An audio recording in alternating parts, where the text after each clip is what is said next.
બાયોયુગ on વ્હીલ્સનું સફળ આયોજન. ભારત સરકારે સિંગલ યુઝ પ્લાસ્ટિક પર પ્રતિબંધ મૂકીને પર્યાવરણ સંરક્ષણની દિશામાં મહત્વપૂર્ણ પગલું ભર્યું છે.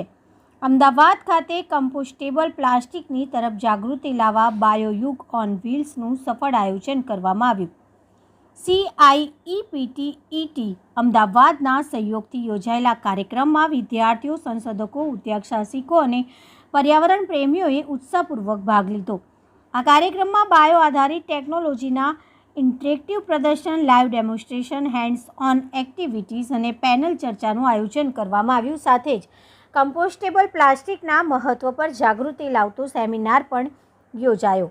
આ અવસરે શેરડીમાંથી બનેલા બાયોપ્લાસ્ટિક સહિત અનેક પર્યાવરણ મૈત્રી પ્રયોગ રજૂ કરવામાં આવ્યા, જે ઉપસ્થિતિ માટે પ્રેરણાદાયી સાબિત થયા. કાર્યક્રમ દરમિયાન નિષ્ણાતોએ સમજાવ્યું કે કમ્પોસ્ટેબલ પ્લાસ્ટિક એક ખાસ પ્રકારનું પ્લાસ્ટિક છે જે કુદરતી રીતે થોડા મહિનામાં તૂટી માટીમાં ભળી ખાતરનું સ્વરૂપ ધારણ કરે છે, જેમાં ઝેરી તત્વો નથી અને પર્યાવરણ, પશુ પક્ષી અને દરિયાઈ જીવને નુકસાન પહોંચાડતું નથી. આ દરમિયાન શ્રીમતી શ્વેતા સૂર્યવંશી, બાયોયુગ ટીમ, બલરામપુર ચીની લિમિટેડ ઉપસ્થિત રહ્યા હતા.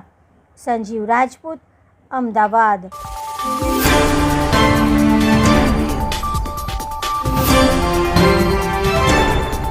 My name is Shweta Ravindra Suryavanshi. I am working as a business development head for Balrampur Chini Mills PLA project. Madam, आज ये जो प्रेस कॉन्फ्रेंस रखी है, किस तौर पर रखी है और आपका मेन उद्देश्य क्या है? सो आज का ये जो सेमिनार हम लोगों ने सिपेट अहमदाबाद के कोलाब्रेशन में रखा हुआ है, इसका मेन उद्देश्य ये है कि PLA, ये जो एक बायोप्लास्टिक इंडिया में हम लोग लाने जा रहे हैं, उसके प्रति अवेयरनेस क्रिएट करना. आज हम लोग सब जानते हैं कि कन्वेंशनल प्लास्टिक से क्या क्या एप्लीकेशंस बन सकते हैं, पर आज हम लोग ये नहीं जानते कि PLA से हम लोग क्या क्या बना सकते हैं. जैसे कि प्रकाश सर ने बताया, PLA से हम लोग सिंगल यूज़ प्लास्टिक्स बना सकते हैं. PLA से हम लोग मेडिकल एप्लीकेशंस बना सकते हैं, जैसे कि सिरिंजेस हो गई, हम लोग की IV के पाइप्स हो गए. हम लोग एग्रीकल्चरल एप्लीकेशंस में मल्च फिल्म बना सकते हैं, अपने फ्रूट की बैग्स बना सकते हैं. So there are plenty of applications which can be made out of PLA. So ये सेमिनार एक जन जागृति है. आपने नीचे देखा होगा, एक हम लोगों ने बायोयुग ऑन द व्हील्स एक कंसेप्ट बनाया है. ये कंसेप्ट एक बस है जिसके अंदर एग्जीबिशन है. ये एग्जीबिशन आपको दिखाएगा कि PLA से क्या डिफरेंट एप्लीकेशंस बना सकते हैं.